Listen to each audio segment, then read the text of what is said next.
What's up, folks? Welcome back to TacticalTortoise. My name is Trevi, and let's talk about getting started with Warhammer 40k.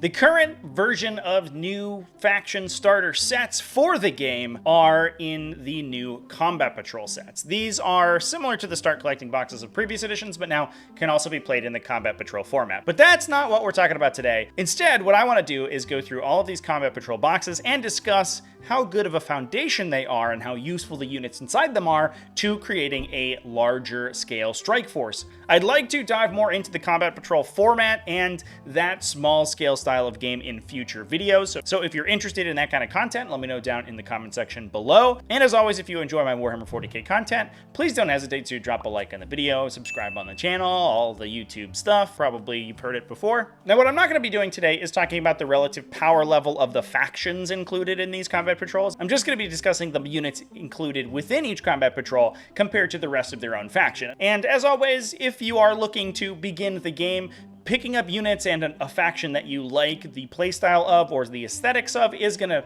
give you the biggest impetus to continue hobbying, and that's going to give you the greatest enjoyment for just getting started. So if you like the stuff in the Combat Patrol, I wouldn't hesitate to pick it up if you want it, but if you want to make the most efficient evolution into a 2,000 point game, that's what we're going to be talking about today. So I'm going to take all of the Combat Patrols and starter boxes that are available over on the Games Workshop web store. I'm going to be breaking them down between three categories of goodness, either not really worth it, pretty mediocre, or good. And for some of them that are almost 100% useful, I may attribute with the rare Great Award. And with that, let's dive in whatever order Games Workshop decided to order these Combat Patrols in. We're just going down from the top. First off, for the Orc Combat Patrol, which includes a bunch of boys, a War Boss, some Death Coptas, and a Death Dread. The boys and the War Boss are going to be useful basically universally. These are units that you take in basically every Orc army, but the vehicles less so. Death Coptas are a pretty solid fast unit, but get overshadowed by faster infantry like Storm Boys, and the Death Dread is largely not very useful. So with a lot of the cost of the Combat Patrol wrapped up in these vehicle units that aren't super good,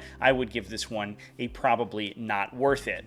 The Grey Knights Combat Patrol includes 5 Grey Knight Terminators, a strike squad of 5 Marines, a Librarian, as well as a Nemesis Dread Knight. Now, the Nemesis Dread Knight is a little bit unfortunate. It is exceedingly expensive and kind of difficult to use right now. So I'd say out of the Combat Patrol, this is the only unit that's really amiss. However, it could be that this unit actually gets buffed in the future, because it does fill a role that Grey Knights kind of need. But the rest of the Combat Patrol is incredibly good, and all of these units are incredibly useful. So in the totality, I'd call this one mediocre, largely because that Dread Knight isn't currently as useful as it could be. Next up, we have the Deathwatch Combat Patrol. This one comes with the fancy Deathwatch upgrade sprue, as well as 3 aggressors, 10 intercessors, a lieutenant, and a Primaris Apothecary. Now, the Apothecary is amazing, and the aggressors are going to be useful because that unit's a solid frontline combat unit. The Primaris Lieutenant, a little bit less useful, and intercessors on the whole aren't the greatest unit. However, what you could do, especially with that upgrade sprue, is actually just use the intercessors as Sternguard veterans, which in fact are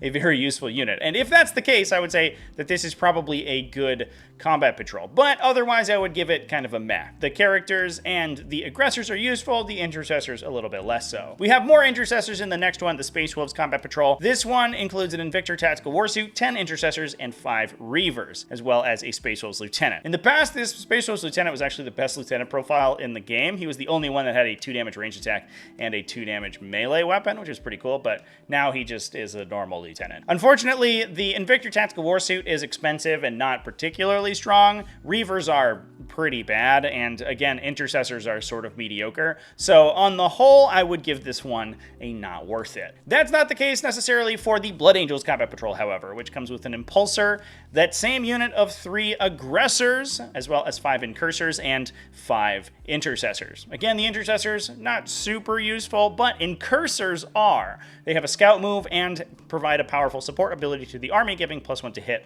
to whatever they shoot at.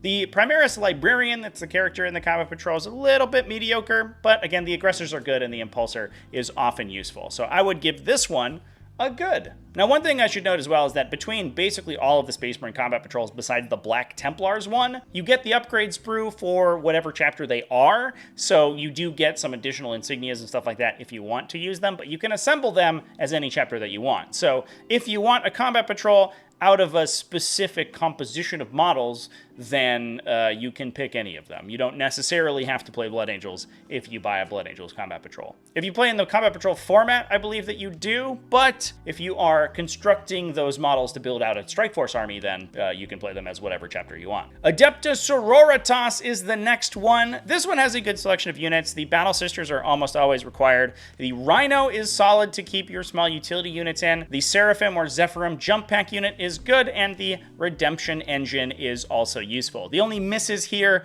are really the Repentia and the Arcoflagellants, who are mostly not very worth it. This Combat Patrol is an okay starting point, but not super good for building out a whole army. Next up is Chaos Demons, and this one has some really good units in it, but a lot of Bloodletters. Just so many Bloodletters, an unnecessary number. You get 3 Blood Crushers of Khorne as well as 10 Fleshhounds, and both of these units are pretty solid. Bloodletters are also a decent infantry unit, being able to jump in out of Deep Strike and then get a pretty decent charge, killing people off their objectives, and especially if constructed in with all of the Khorne faction synergies, they actually become pretty lethal. You'll almost always use the Fleshhounds, and the Blood Crushers are pretty useful, and oftentimes you'll use 1 unit of the Bloodletters, but the second unit is a little superfluous. So I will give this one on the whole a meh. Next up we have Black Templars, and this one I think takes a little bit of a departure from the mediocre ones we've been looking at before, because essentially most of the units included here are the core of a Black Templars army. The Primaris Crusader squad, as well as the characters, and to a lesser extent the Impulsor, are basically required to play Black Templars, and the benefit of Black Templars is that intercessors can enter the Primaris Crusader unit to bulk out the initiates within that unit. You do need additional neophytes if you want to take the full unit of 20 without taking models that you pay for and don't actually include, so you will need a couple other models to actually take a full big brick of Crusaders, but you can still put those intercessors to use even if you're not using them as a separate intercessor squad. I would give this one a good. Adeptus Custodes is the next one. You get 10 Sisters of Silence that can be constructed as prosecutors, vigilators, or witch seekers. All 3 of those units are fairly worth it. The prosecutors are a cheap action monkey unit. Witch seekers have the scout move, which is incredibly useful for completing secondary objectives in the middle of the table. And vigilators are cheap and have a pretty decent melee attack, which is all right. You also get a unit of custodian guards, which are incredibly useful and you're going to use in basically every Custodes army that you build. What you won't be using, however, are the Virtus Praetors. These things are not very good. They're kind of easy to kill. They're a little bit slow. They have trouble maneuvering around terrain, and on the whole are not super worth it. So I think I'm going to give this one a meh, just because a lot of the value of the box is wrapped up in those Virtus Praetors that you're probably not going to put to good use in a full army. Next up, we have Genestealer Cults. This set has an immense number of models in it. It includes 20 Neophytes, 5 Acolyte Hybrids, 5 Aberrants, a Magus, and a Goliath Truck. This can either be built as a truck or a rock grinder, but the Goliath Truck is incredibly useful, and I would construct it as that if I was given the choice. Honestly, the only maybe questionable included here is the Magus. Everything else in this box is going to get used in basically every single Genestealer Cult list that you make. All of these units are great. Neophytes are the backbone of the army. 2 or 3 units of Acolytes are taking into most armies. Goliath Trucks are useful for their synergy with Acolytes, throwing demolition charges at the top, and Aberrants are good as a just big, huge, beefy unit that's almost impossible to kill. This one is going to be the first great that we give to these combat patrols. Essentially everything in the box gets used, so just get it. It's a solid deal. Next up, we have Chaos Space Marines. This one's a little bit different. You get a unit of Havocs, a unit of Legionnaires, as well as a Hellbrute, a Dark Apostle, and an Exalted Champion. While the Hellbrute is fairly useful if expensive, and the Havocs are pretty good as a heavy weapons team, the Legionnaires and the characters are taken less often. So I would say, on the whole, this one is not worth it, as probably about half the units in the Combat Patrol are not very often used. Especially the Legionnaires get sort of overshadowed by just regular cultists as a cheap utility unit that has good support special rules. The Legionnaires are just more expensive than they need to be to fulfill that role. Moving on to Thousand Sons. This is a weird one. It doesn't actually include that many Thousand Sons in it, but instead a lot of Beastmen. He knows my scent. You get 20 Zangors, a unit of 5 Scarab Cult Terminators, and an Infernal Master. While the Infernal Master is incredibly competitive and the Scarab Cult Terminators are often used, Zangors really aren't, and they're kind of overshadowed by cultists, again, in most of the time. You might take 1 unit of Zangors, but you will very rarely, if ever, take 2. So I think this one is, again, not worth it for the strange include of all of these Beastmen models. Moving on, we have Death Guard, and this one kind of flips the script once again, including 20 Poxwalkers, an odd 7 Plague Marines, mostly I think for the meme number, because that is Nurgle's sacred number, with a Biologus Putrefier that can attach to them, and Typhus. Typhus and Poxwalkers are included in basically every single Death Guard army. They are an incredible combination, with Typhus making the unit harder to kill and being able to do mortal wounds with his Psychic Destroyer Hive, those mortal wounds then regenerating Poxwalkers back into the unit, even if they're killed. The unit's incredibly difficult to remove in its entirety, and Typhus himself is an absolute beatstick. The Plague Marines are just good. Most of your armies will include Plague Marines for their ability to equip a bunch of ranged weapons and be pretty okay at fighting as well. The only miss here is the Biologus Putrefier, and he's not even that bad. He's a cheap character that buffs the Plague Marine squad he's attached to, but you'll rarely have the points to attach additional characters to them. Otherwise, everything else in the box is solid value. This is another one that gets the award for being great. Aeldari is the next one. This one includes 6 jet bikes, a Wraith Lord, a unit of 10 Guardians, and a Farseer on foot.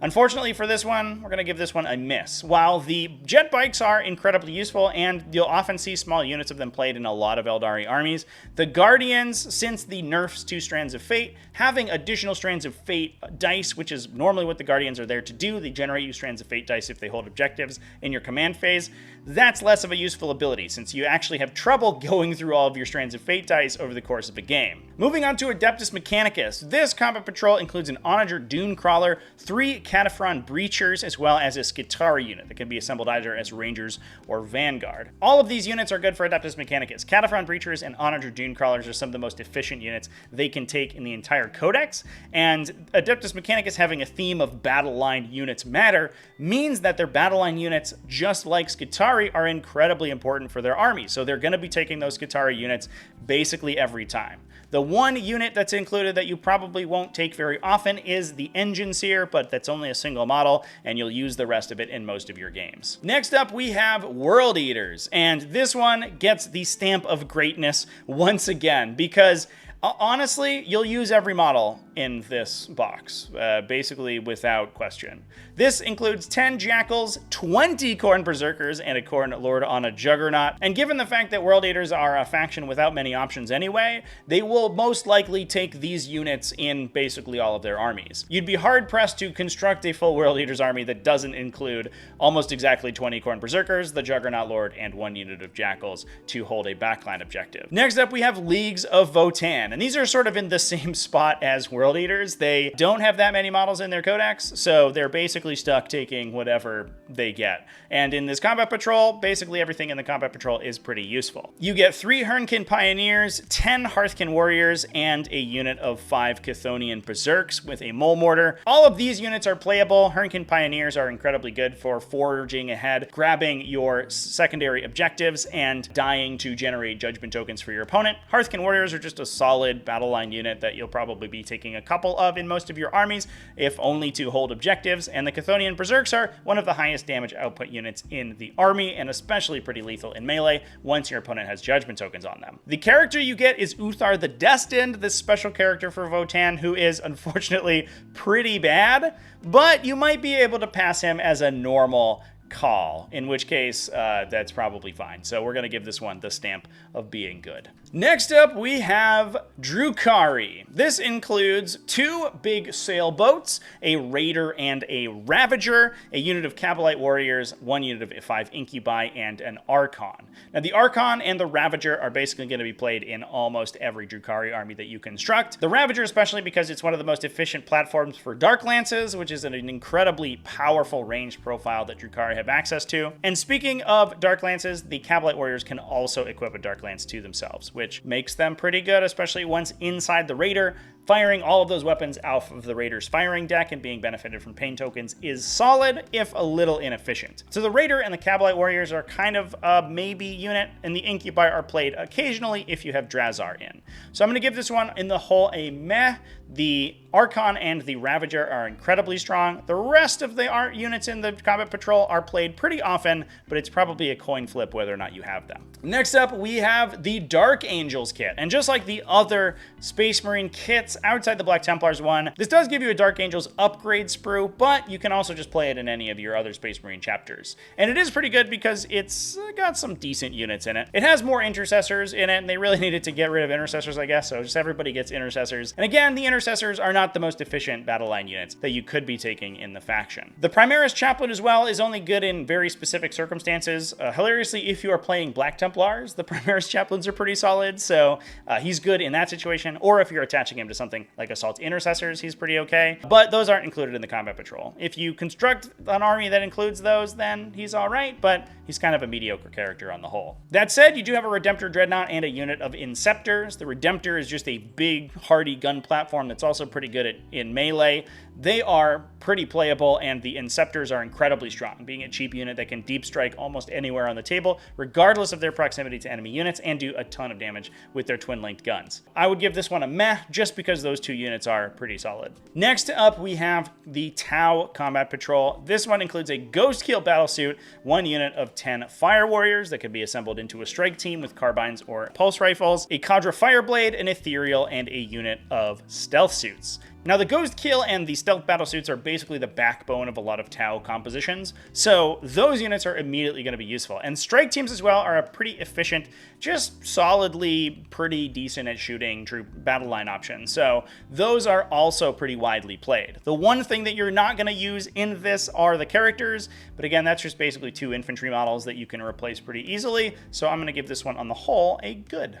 And that's a similar story to Astra Militarum. This one has 20 Imperial Guardsmen, as well as a command squad, a single Sentinel kit that can build either an armored or Scout Sentinel, and you're probably going to build it as a Scout Sentinel because those things are probably one of the most powerful datasheets in the Militarum Index, as well as 2 Field Ordnance Batteries. Now, the only units that aren't really played very often are the Field Ordnance Batteries. You'll get use in basically every Militarum list that you construct out of everything else in this box. The Guardsmen are basically required to hold midline objectives for Imperial Guard. The command squads are good just to attach to the Guardsmen units or grant orders to your artillery. And again, the Scout Sentinels range ahead of your army, screen out enemy units, complete secondary objectives, and buff the rest of your army with shooting. Plus, they can be respawned with reinforcements, so you use them infinitely. The Scout Sentinels are incredibly strong. Those Field Ordnance Batteries, not amazing, but the rest of the Combat Patrol is, so this one is getting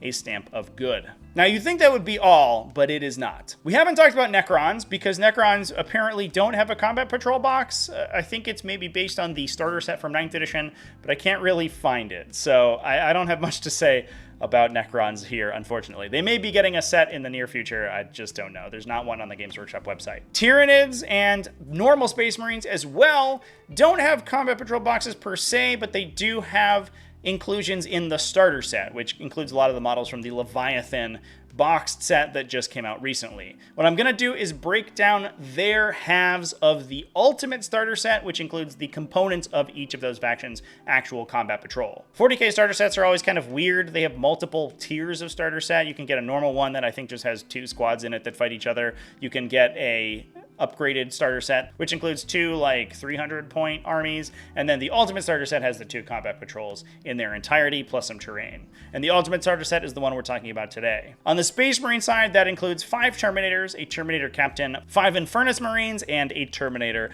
Librarian. On the whole, this one is, unfortunately for our Space Marine friends, pretty bad. You do see the Terminator Captain played occasionally, especially if you're taking like Assault Terminators, but the ranged variety of Terminators are not that widely played. The Infernus squads as well, just is not a very useful unit archetype. They do have Flamers, which is good, and they're good at clearing infantry, but Space Marines are great at that anyway, so they just don't really need these models in particular.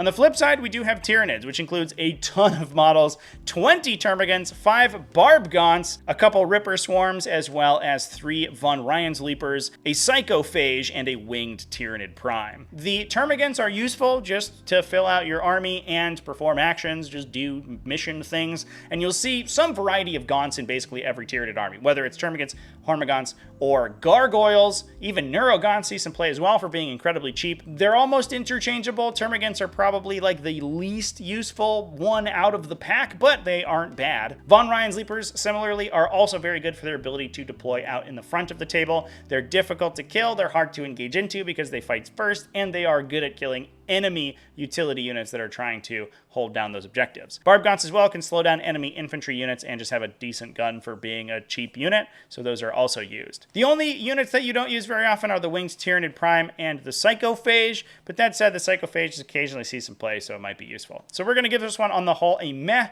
None of the models in it are the most efficient variety of their unit type, but almost all of them see play sometimes. And with that, that is all of the starter sets in Warhammer 40k. Like I said at the beginning of the video, I'd love to talk about Combat Patrol as a format specifically in a separate video, so let me know down in the comment section what you think about that. And if you disagree with my assessments of any of these Combat Patrol boxes, let me know that as well. Big thanks for watching all the way to the end of the video. Thanks as well to everybody who supports the channel either over on Patreon at patreon.com/TacticalTortoise, YouTube channel members, and Twitch subscribers. All you people are great and I love you. Remember to keep it classy, folks, and have happy wargaming.